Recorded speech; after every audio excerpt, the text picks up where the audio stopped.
The scripture reading this morning is from Matthew 20, verses 1 to 16. The kingdom of heaven is like a landowner who went out early in the morning to hire workers for his vineyard.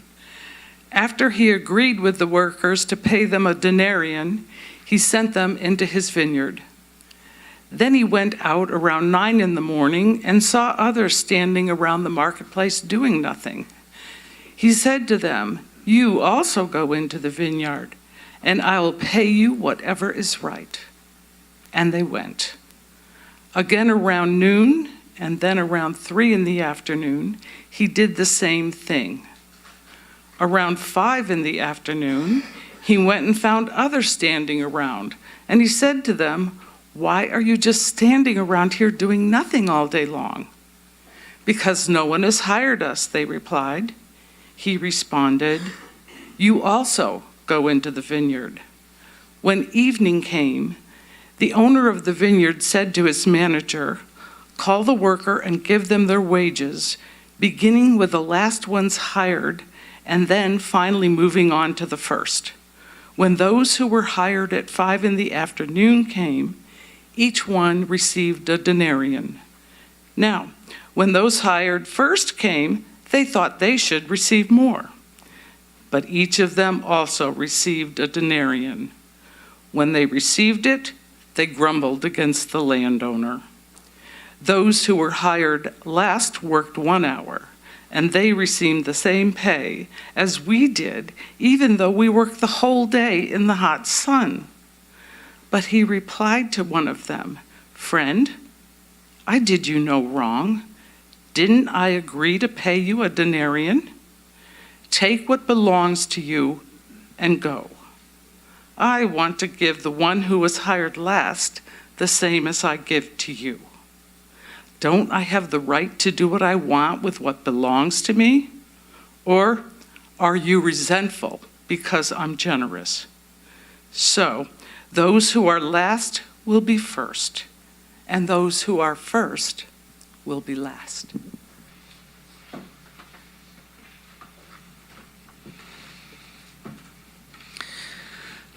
I sometimes shake my head and think, who picked this scripture out? And then I remember I did. That's tough scripture. For someone like me who's competitive and likes to keep score and likes to win, tough scripture. I remember my employment at the University of Kentucky well. It was a 7-year tenure beginning back in 1988 through 1995. Imagine a 28-year-old female joining the management ranks of 12 seasoned men. And it would be fair to say that these men were not very diverse. They were all white, very, very conservative leaning, and not happy at all that I was hired to join them. And to make matters even worse, my job was Director of Human Resources for Physical Plant, which meant that these longtime managers had no choice but to deal with me, because I had to approve all aspects of hiring, dismissal, disciplinary procedures, and training and personnel policies for 750 employees and 110 supervisors. And when I look back, it was a job much bigger than me. But thankfully, I had a supportive director who allowed me to grow into it and cut my teeth. Now, one of the primary responsibilities I had was to ensure that personnel policies and procedures were fairly written and fairly administered across the board, without any kind of favoritism or punitive actions. And we know that wages, attendance, and performance are 3 primary aspects of any employment agreement. So making sure that consistent attendance and satisfactory job performance and fair wages were at the forefront of their and my job was very important. So with that background and that memory, reading this morning's scripture passage from Matthew from a contemporary viewpoint of human resource policy, there are some real issues I could just see those folks lining up for grievances at my door. And I would say that they would come in and say, listen, this is a clear case of a mistaken, malfunctioning time clock. In today's scripture story in Matthew, Jesus is talking to his disciples. Now remember, these disciples had left everything to follow this guy that most were very skeptical about. Some even despised Jesus. Most did. But these guys left everything to follow a way of life very contrary to what their culture expected, and very different from the faith of their family and friends. See, we get comfortable because even though our theologies may differ a little bit, for the most part we hold the same basic tenets of faith. But that wasn't the case. And so as we see so many times in the Gospels of Mark, Matthew, Luke, and John, Jesus uses riddles or parables to teach some lessons to these folks. So in order to get the message, those listening to the teaching have to first break it down. And we're challenged even more because we have to look at the historical context in which it was originally heard and the context it was written. So let's do this a little bit in Matthew in this troubling scripture. So I always ask myself, well, who are the players here in the story? And the players in this parable, and how would the ancient community understand it? Well, first there's a landowner, and that's someone who was in charge. Now remember, this writer knew that a landowner saying that in the scripture would indicate that that person would have land and children, preferably male children. And that was status. And they would have been in the upper class of society, those who made decisions about others' lives. They would have been the folk who had the big picture in mind. They knew their land. They knew their needs. Undoubtedly, the primary responsibility of a landowner was to maintain his land. Women didn't own land then. And they had to make sure the land was tended to, which required workers. Then there are those, the workers, the laborers. They tended the fields or the flocks or the family of the landowner. They were at the mercy of the landowners with little or no negotiating power. Most of the time just hoping to get a little bit of work. They were like any generation, a mixture of gifts and talents. Some were smart and some were strong. Some had great work ethics. Some were lazy.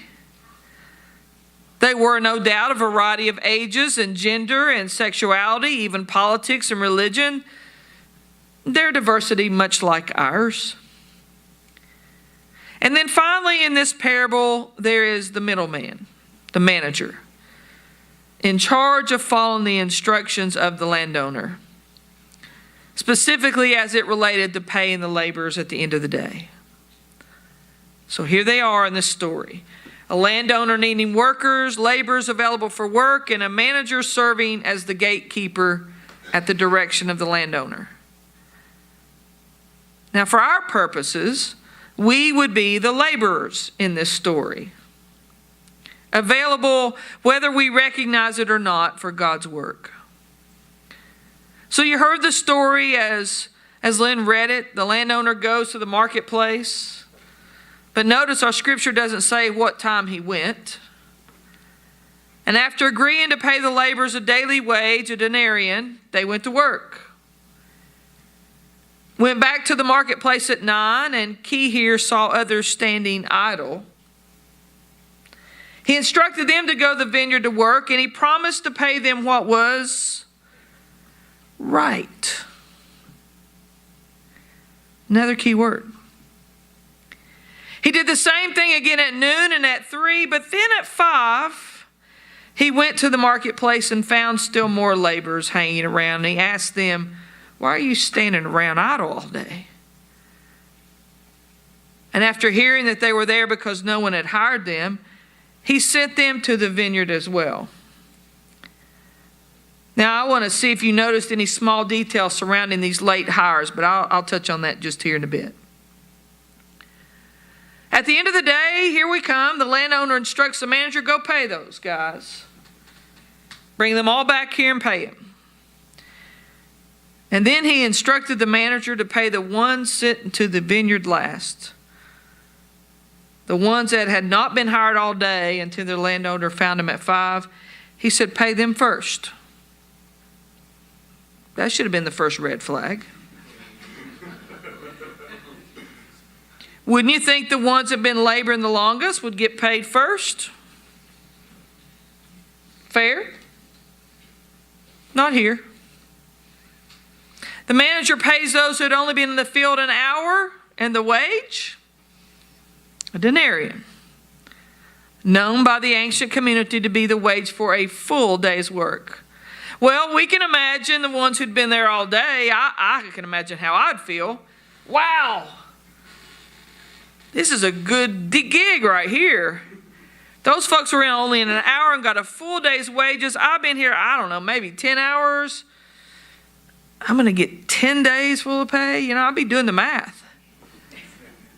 It's going to be great. But then when the time came for them to be paid, they were not happy. The thing is, they were paid what they agreed to work for, a denarium. Yet they grumbled and complained. That isn't fair. You gave us the same thing you gave those folks who only worked 1 hour. Now, friends, I typically break down the Hebrew or the Greek depending on whether I'm preaching from the First Testament or the New Testament. And let me tell you, interpreted closely, the complaint of the early morning laborers was not about the money. It was about the superiority. For the Greek interpretation means, you have made them equal to us.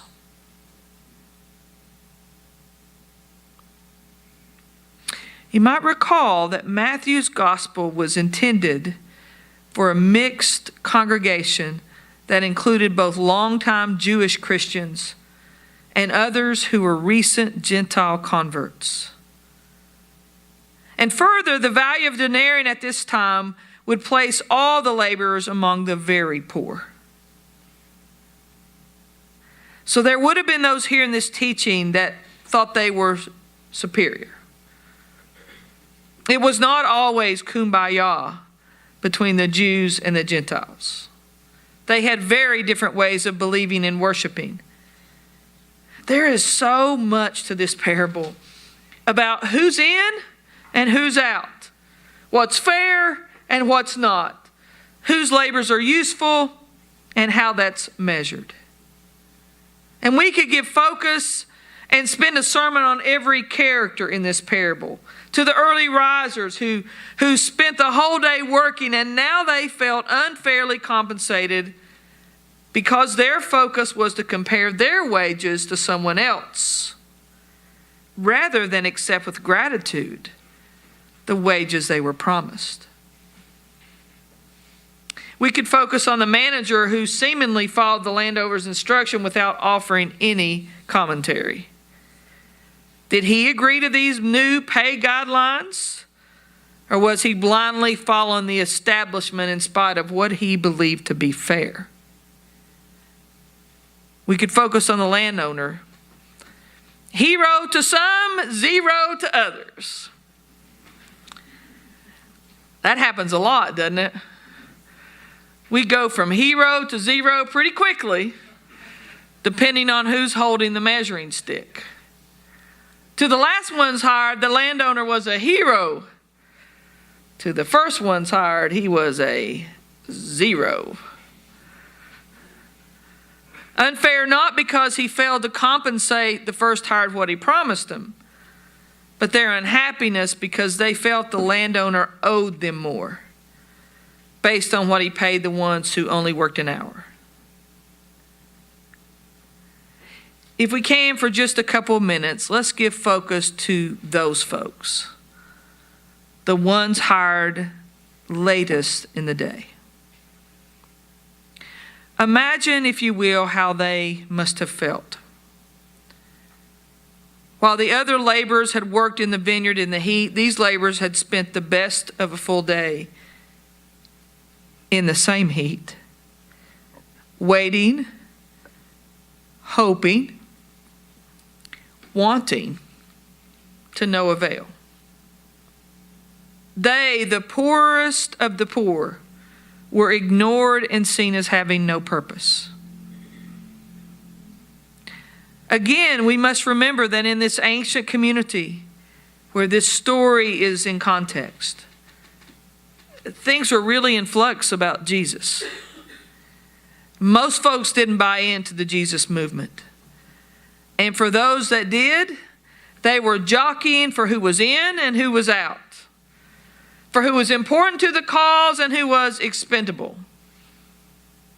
Sort of like, we have snow that's coming up. I know you don't want to hear that.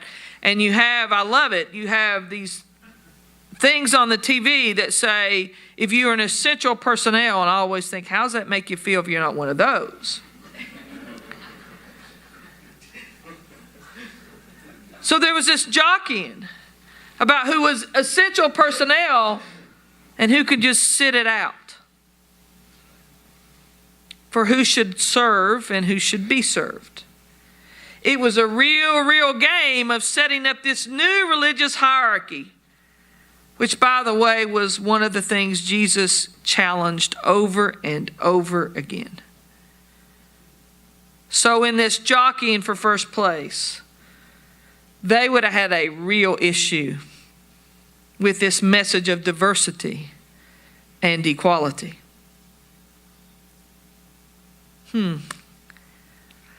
That's eerily similar, from my perspective, to how many Christians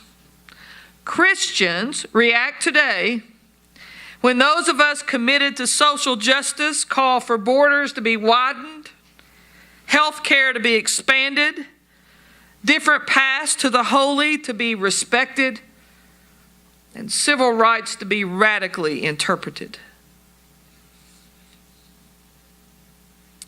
These last laborers, perhaps they were rejected as if they'd been waiting in line to be picked on a team, only to find themselves picked last.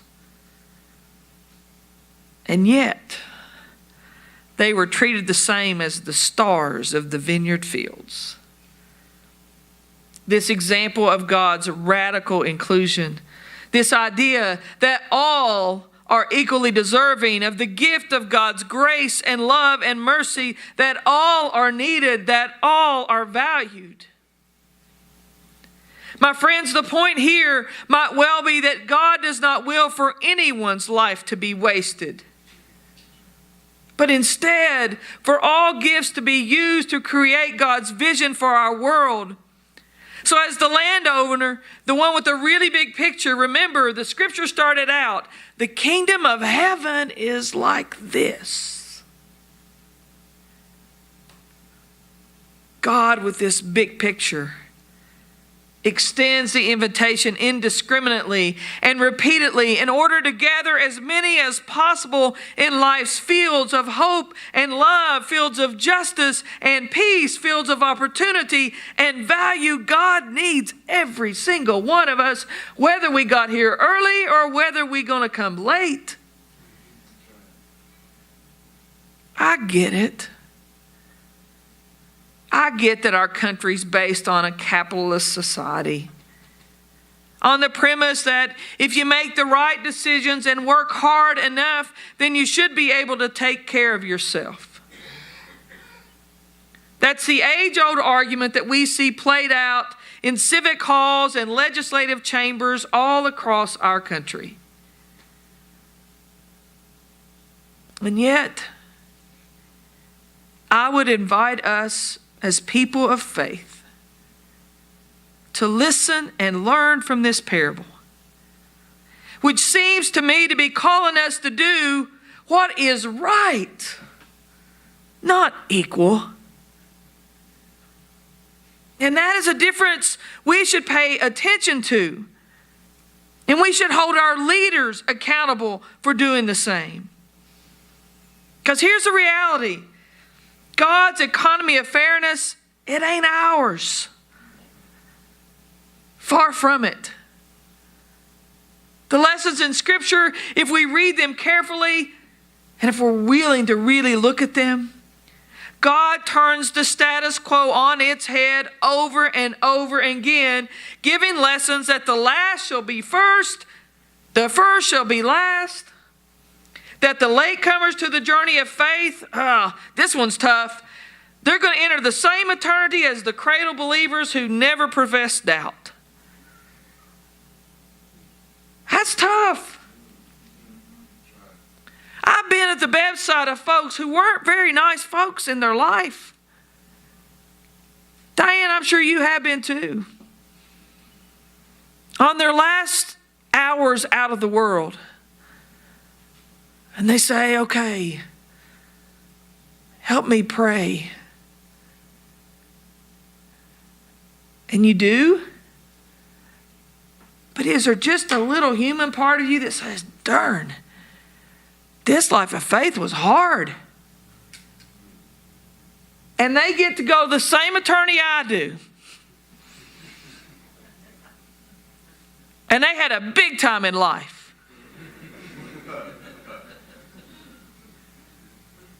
Friends, that's what this scripture's telling us. You see, God's hierarchy is opposite of the world's. And for those of us who find ourselves at the top of the society food chain, that ought to make us just a little nervous. And those of us who might find ourselves at the bottom of society's ladder, well, this story offers not just hope. It does offer hope, but not just hope. It's a call to get up and take our place. And that is at the heart of this story. We all need to take our place.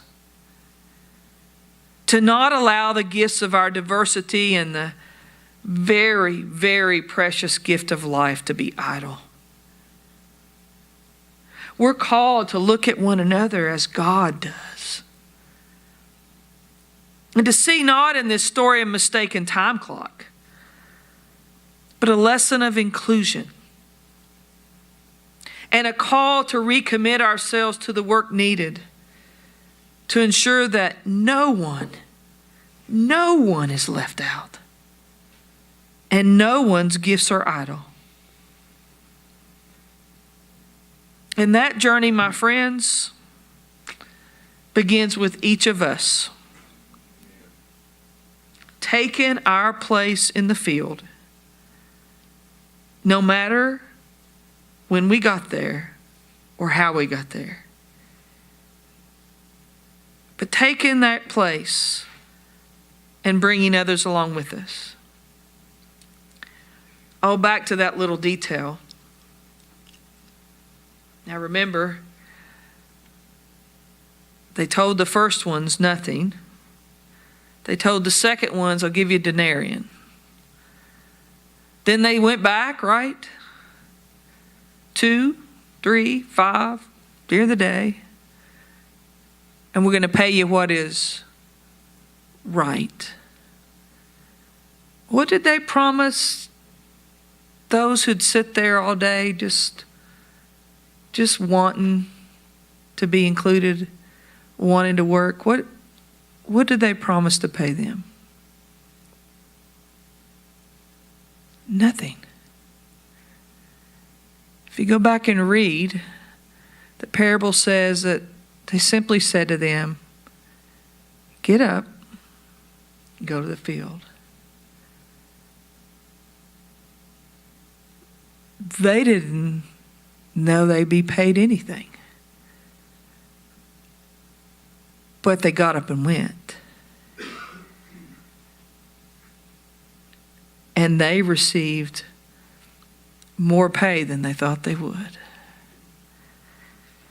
See, I think that as we take our place in the fields of life, in a world that so desperately needs laborers, if we can resist focusing on the payoff and instead focus on the cause, I think the payoff will be more than we can imagine. get to the field.